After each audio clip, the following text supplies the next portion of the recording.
Assalamu alaikum and good morning class.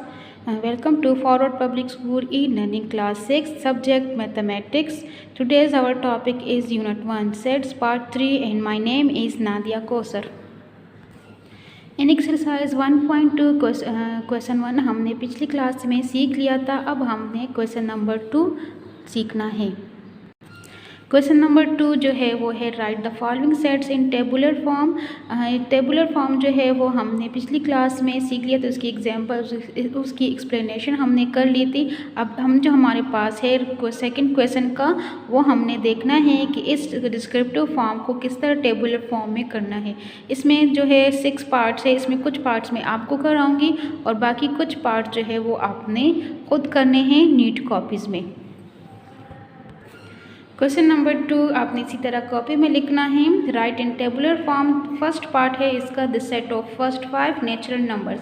अब ये form descriptive form में है, इसको डिस्क्रिप्टिव फॉर्म कहते हैं क्योंकि ये वर्ड फॉर्म में आपको गिवन है सेंटेंस में। अब इसको हमने टेबुलर फॉर्म में करना है। अब देखिए यहाँ पे आपने जो है टेबुलर फॉर्म की डिफिनेशन में क्या पढ़ा था कि आप क्या करोगे, कोई भी कैपिटल अल्फ़ाबेट यूज़ करोगे तो उसके लिए पहले हम लिखेंगे लेट। आप सपोज़ भी लिख सकते हो। अब आपने कैपिटल लेटर यूज़ करना है, जो कि मैं ए यूज़ कर रही हूँ, आप कोई भी यूज़ कर सकते हो। टेबुलर फॉर्म के लिए आपने क्या करना है कि पहले आपने कैपिटल लेटर लेना है, जो भी आप लेना चाहते हो। यहाँ पे मैंने ए ले लिया है। उसके बाद आपने क्या करना है, ये ब्रेसेस जो है ये वाली ब्रैकेट्स आपने यूज़ करने हैं। अब सेट में क्या लिखा है कि फर्स्ट 5 नेचुरल नंबर्स। अब नेचुरल नंबर्स 1 से स्टार्ट होते हैं और यहाँ पे लिखा है फर्स्ट 5, तो हमारे पास आ जाएगा 1 2 3 4 एंड 5 और ब्रैकेट क्लोज हो जाएगा। सही है। अब ये इसके एलिमेंट्स है और हमने इसमें कॉमा के साथ इसको सेपरेट किया है। आपने ये मेथड अप्लाई करना है। इसमें अगर ब्रेसेस आप ये वाले यूज़ नहीं करोगे या कॉमा नहीं लगाओगे या कैपिटल लेटर यूज़ नहीं करोगे तो ये फिर सेट में नहीं आएगा और साथ में आपका ये सेट गलत हो जाएगा। तो ये था आपके पास डिस्क्रिप्टिव फॉर्म से टेबुलर फॉर्म में हमने चेंज कर लिया है। अब इसका जो सेकंड पार्ट है वो आपने खुद करना है, वो बहुत इजी है। इसका थोड़ा सा जो थर्ड वाला है वो मैं आपको करके देती हूँ।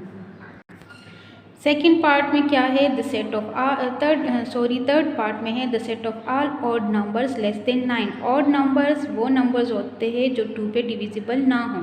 सही है, जो 2 के टेबल में ना आते हो तो उसको कहते हैं ऑड नंबर्स। अब हमने वो तमाम ऑड नंबर्स लेने हैं जो लेस देन 9 हो। सही है, तो सोल्यूशन आपके पास आ जाएगा।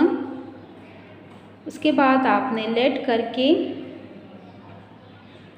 अब यहाँ पे आप कोई भी नेम दे सकते हो। मैं बी ले रही हूँ, बी इज इक्वल टू, अब ऑड नंबर्स है लेस देन 9, मतलब odd numbers 1 3 5 and 7। Less than 9 लिखा है तो आपने 9 इसमें नहीं लेना और साथ में ब्रैकेट क्लोज हो जाएगा। सही है, तो ये है आपके पास the set of all odd numbers less than 9। तो 1 3 5 एंड 7 और साथ में हमने कॉमा को भी सेपरेट, कॉमा के साथ हमने सेपरेट कर लिया है। इसका फोर्थ पार्ट जो है वो आपने खुद करना है। क्वेश्चन नंबर उसका जो सेकंड का 5th पार्ट है वो थोड़ा सा चेंज है तो मैं आपको करके दे रही हूँ। The set of all letters in the word mathematics. अब यहाँ पे आपको मैथमेटिक्स के लेटर्स का आपने सेट बनाना है। ये आपको कैपिटल लेटर्स में गिवन है तो आपने इसका सेट भी कैपिटल लेटर्स में ही बनाना है। वैसे तो इसके रूल्स में आता है सेट के कि आपने क्या करना है, इसमें स्मॉल लेटर्स यूज़ करने हैं, लेकिन यहाँ पे आपको कैपिटल ही गिवन है तो इसलिए हम इसको कैपिटल में ही लिखेंगे। अब यहाँ पे क्या है कि आप लेट करके हम सी ले लेते हैं। सही है, अब देखिए इसमें M comma A comma T comma H comma E, अब देखिए यहाँ पे रिपीट नहीं करना। सेट की डिफिनेशन में आपने क्या पढ़ा था कि कोई भी एलिमेंट की रिपीटिशन ना हो। तो m आपने 1 टाइम लिख लिया है तो आपने इस m को दोबारा नहीं लिखना। a जो है वो भी 1 टाइम आ गया है तो आपने सेकंड टाइम नहीं लिखना। t भी 1 टाइम आ गया है तो ये भी आपने नहीं लिखना। अब लास्ट में क्या रह गया है, i, c and s। तो आप इनका आपने एलिमेंट सेट बना लेना है। तो ये आपके पास जो है इस वर्ड मैथमेटिक्स का सेट आ गया है। तो ये था आपका पार्ट 5। अब कॉपी वर्क में मैं आपको थोड़ा सा बता देती हूँ, वो आपको मैंने रफ वर्क बता दिया था। क्वेश्चन नंबर 1 के बाद आपने टॉपिक लिखना है टेबुलर फॉर्म। क्वेश्चन नंबर 2 उसी तरह लिखना है जब मैंने आपको बता दिया है। चलिए, जो क्वेश्चन नंबर 1 मैंने आपको सॉल्व करके दे दिया है ये भी इसी तरह आप करोगे और साथ में फिनिशिंग लाइन भी ड्रॉ करोगे। पार्ट 2 का जो मैंने अभी आपको बताया है कि आपने खुद करना है वो बहुत इजी है। The set of first 6 letters of English alphabet. तो आपको इंग्लिश अल्फ़ाबेट्स आते हैं, आपने फर्स्ट 6 इंग्लिश अल्फ़ाबेट्स लिखने हैं लेकिन स्मॉल लेटर्स यूज़ करने हैं और साथ में हर पार्ट के बाद आपने फिनिशिंग लाइन ड्रॉ करनी है। पार्ट 4 का जो मैंने आपको बताया कि आपने खुद करना है। देखिए, the set of all natural numbers which divide 12, मतलब कि कौन कौन से नंबर्स पे जो है वो 12 डिवाइड हो रहा है या कौन कौन से नंबर में 12 आ सकता है। तो वो है 1, 2, 3, 4, 6 एंड 12। चाहिए 1 के टेबल में 2, 3, 4, 6 एंड 12। तो ये आपका सेट बन जाता है। और इसका जो लास्ट पार्ट है 6th वाला ये भी आपने खुद करना है, बहुत इजी है। The set of last 4 months of the year, मतलब लास्ट 4 मंथ्स जो है आपने इसके लिखने हैं जो सितंबर, अक्टूबर, नवंबर एंड दिसंबर। तो ये सिर्फ 4 मंथ्स नेम लिखने हैं जो यहाँ पे आपको शो कर दिया गया है। तो हर पार्ट के बाद आपने इसको जो है फिनिशिंग लाइन ड्रॉ करनी है। इसके पार्ट, सोल्यूशन और हेडिंग जो क्वेश्चन वगैरह है ये आपने मार्कर यूज़ करना है और साथ में बाकी सोल्यूशन के लिए आपने ब्लू इंक पेन यूज़ करना है। Before going to question number 3 we discuss some types of sets. तो जो हमारे पास क्वेश्चन नंबर 3 है उसके लिए कुछ ये टाइप्स जो है ये आप देख लें ताकि आपको वो क्वेश्चन समझ आ जाए। एम्प्टी सेट, एम्प्टी सेट क्या होता है? A set which has no element is called an empty set. चाहिए जो जिस सेट में कोई भी एलिमेंट ना हो, कोई डॉट वगैरह भी ना हो, कोई एक एलिमेंट भी ना हो, तो ऐसे सेट्स को एम्प्टी सेट कहते हैं। इसको आप वॉइड और नल सेट भी कह सकते हो। ये इसके नेम से आप कोई भी इसको नेम दे सकते हो। एंड इज़ रिटन एज, और इसको सिम्बॉलिकली कैसे लिखते हो? ब्रेसेस लगाओगे और उसके अंदर कुछ भी नहीं लिखोगे, या अगर आप ये वाला सिंबल यूज़ कर सकते हो। ये 0 टाइप है और इसके ऊपर ऐसे लाइन लगी हुई है। चाहिए तो आप इन दोनों में से कोई भी सिंबल्स यूज़ कर सकते हो। अब जैसे यहाँ पे देखिए examples of empty set. The set of months with 32 days. अब कोई भी मंथ में 32 डेज नहीं होते, या तो 31 होते हैं या 30 या 29। तो ये आपका कोई भी मंथ ऐसे नहीं है, so it is empty set. Second example देख ले, set of whole numbers less than 0। अब होल नंबर जो है वो 0 से ही स्टार्ट है, 0, 1, 2, 3। इसमें कोई भी आपके पास जो है 0 से लेस नंबर नहीं है, so it is also empty set. यहाँ देखिए सिंगलेटन सेट जो है उसमें सिंगलेटन सेट का मतलब है जिसमें a set having only 1 element, जिसमें सिर्फ एक ही एलिमेंट हो, किसी का नेम हो, कोई नंबर हो, कोई अल्फ़ाबेट हो, लेकिन उसमें एक ही हो तो उसको सिंगलेटन सेट कहते हैं। एग्जाम्पल्स ऑफ सिंगलेटन सेट देखें, 0 लिखा है, 10 है, मतलब एक ही है, या या किसी का नेम हो, तो ये सिर्फ जब एक ही एलिमेंट हो तो उसको सिंगलेटन सेट कहते हैं। क्वेश्चन नंबर 3 देखिए, ये आपने बुक पर ही लिखना है, इसके सिर्फ नेम्स आपने लिखने हैं। Name the following sets. First part है सेट द ट्राइंगल्स और विथ 4 वर्टिसेस। चाहिए आपने ऐसे ट्राइंगल्स का सेट बनाना है जिसके 4 वर्टिसेस हो। अब ट्राइंगल नेम से जाहिर है कि उसके 3 वर्टिसेस जो होते हैं, कोई भी ऐसा ट्राइंगल नहीं है जिसके 4 वर्टिसेस है, so it is empty set. सही है, सिर्फ आपने इस तरह नेम लिखने हैं। अब देखिए इसमें ब्रेसेस में एक ही नेम गिवन है, Umar, so it is singleton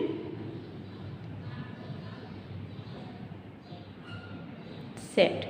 and next जो है वो थर्ड जो है उसमें भी एक ही एलिमेंट है, it is also singleton set.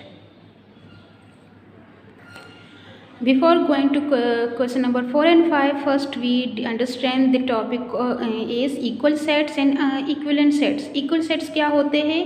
Two sets A and B are said to be equal if they have the same elements and denoted as A is equal to B. मतलब इसका मतलब है कि अगर आपको to sets A B given है और उन दोनों के एक सेम एलिमेंट्स हो, सही है, तो इसको कहते हैं इक्वल सेट्स। जैसे आपके पास नंबर्स होते हैं 2 और 2 दोनों एक जैसे हो तो आप इक्वल कहते हो कि ये दोनों इक्वल है। अब जैसे एग्जांपल देखिए, if A is equal to 1 2 3 and B is also 1 2 3, so A is equal to B, मतलब सेट A और सेट B जो है वो इक्वल है। देखिए इसमें भी 1 2 3 सेम नंबर्स है और इसमें भी जब सेम इक्वल एलिमेंट्स हो तो उसको इक्वल सेट्स कहते हैं। नेक्स्ट जो है वो इक्विवेलेंट सेट्स है। इक्वट is equivalent sets. Two sets A and B are said to be equivalent if they have the same number of elements but not necessary the same members. इसमें है कि आपने सिर्फ नंबर ऑफ एलिमेंट्स देखने हैं कि अगर एक सेट में 4 नंबर ऑफ एलिमेंट्स है तो दूसरे में भी 4 होने चाहिए। फिर उसके अंदर जो भी एलिमेंट्स लिखे हो उसमें आपने ये नहीं लेना, सिर्फ आपने देखना है कि नंबर ऑफ एलिमेंट्स सेम होने चाहिए। अब इसको सिंबॉलिकली कैसे लिखते हो? इसका जो इक्वल का जो सिंबल है वो सिंपल इक्वल है, लेकिन इक्विवेलेंट के लिए आपने ये वाला सिंबल यूज़ करना है। ये आप नहीं करोगे तो आपका सेट जो है वो रिटर्न जो इसका फॉर्म होगा वो गलत हो जाएगा। एग्जाम्पल देखिए, ए का सेट आपको गिवन है 1 2 3 एंड बी का सेट है ABC। देखिए ये नंबर्स है और ये अल्फ़ाबेट्स है, इनको हमने नहीं देखना, सिर्फ इस नंबर ऑफ एलिमेंट्स देखने हैं। इसमें भी 1 2 3 और इसमें भी 1 2 3, सिर्फ आपके पास जो है वो 3 नंबर ऑफ एलिमेंट्स एक सेट A में भी है और नंबर ऑफ एलिमेंट्स जो है B में भी 3 है। So A is equivalent to set B। तो ये आपने सिर्फ इसके बारे में जो है वो थोड़ा सा ये लिखना है। क्वेश्चन नंबर 4 देखिए, which of the following sets are equal sets. अभी हमने पढ़ा है कि इक्वल सेट्स कौन से होते हैं। तो देखिए आपके पास 4 सेट्स गिवन है, इसमें से आपने 2 को इक्वल बताना है और नेक्स्ट 2 को आपने बताना है। अब देखिए 0 1 2, अब 0 1 2 के साथ C वाला इक्वल है। देखिए वही एलिमेंट्स है लेकिन ऑर्डर चेंज है। ऑर्डर चेंज होने से कुछ नहीं होता, सिर्फ आपने सेम एलिमेंट्स देखने हैं जो दोनों सेम हो। अब देखिए इसमें भी 0 1 2 है और इसमें भी 1 भी है 2 भी है और 0 भी है, तो आपके पास A और C इक्वल आ जाएंगे। नेक्स्ट जो है वो B एंड D इक्वल है। देखिए 0 1 2 3 और इसमें भी वही एलिमेंट्स है लेकिन ऑर्डर चेंज है, तो ऑर्डर चेंज को आप मत देखिए, सिर्फ सेम एलिमेंट्स देखिए कि इसमें कितने जो है कितने और कौन कौन से एलिमेंट्स दोनों में सेम है कि नहीं है। इसके बाद इसका जो रिटर्न फॉर्म है वो मैं आपको बताती हूँ कि आपने कैसे काम करना है। क्वेश्चन नंबर 5 जो है, which of the following are equivalent sets. सही है, आपने इक्विवेलेंट सेट्स बताने हैं और ये सिंबल यूज़ करना है। अब इसमें देखिए कौन कौन सी इक्विवेलेंट है, A एंड B। देखिए इसमें ABC नंबर ऑफ एलिमेंट जो है वो 3 है और तो A और B जो है वो इक्विवेलेंट सेट्स है। इसमें भी नंबर ऑफ एलिमेंट्स जो है वो 3 है और इसमें भी 3 है। सेम एलिमेंट्स नहीं है, इसमें A B C है और इसमें I J K है। इसमें आपने देखना नहीं है, सिर्फ सेम नंबर ऑफ एलिमेंट्स देखने हैं। नेक्स्ट जो है वो C एंड D है। इसमें एक में आपके पास 2 10 है और एक में 0 और 1 है। इसमें भी नंबर ऑफ एलिमेंट्स 2 है और इसमें भी आपके पास नंबर ऑफ एलिमेंट्स 2 है। अब क्वेश्चन नंबर 3 कैसे आपने बुक पर करना है, तो आप इसमें लिख ले कि ऑन बुक किया है। फिर इसके बाद नेक्स्ट टॉपिक लिख ले इक्वल सेट्स का। क्वेश्चन नंबर 4 लिख लिया है, इसके सेट्स लिख लिए हैं। सोल्यूशन में आ जाएगा इक्वल सेट्स के लिए कि आपके पास जो A और C इक्वल थे तो A equal to C and then आपके पास B और D इक्वल थे तो सिर्फ आपने सेट्स के नेम लिखने हैं, उसके आगे सेट्स नहीं लिखने। क्वेश्चन नंबर 5 के लिए जो था वो इक्विवेलेंट सेट्स का था, तो टॉप फिनिशिंग लाइन के बाद आपने इक्विवेलेंट सेट्स का टॉपिक लिख लेना है। क्वेश्चन नंबर 5 जो है आपने बताने हैं कि इसमें से कौन से सेट्स इक्विवेलेंट सेट्स है। तो सोल्यूशन में आपने क्या करना है कि इक्विवेलेंट सेट्स आर A और ये सिंबल जो है ये आपने इक्विवेलेंट सेट्स के लिए यूज़ करना है। तो set A is equivalent to set B and set C is equivalent to set D। This is the end of exercise 1.2 part 2। Next class के लिए हमने नेक्स्ट टॉपिक पढ़ना है। Stay home and stay safe.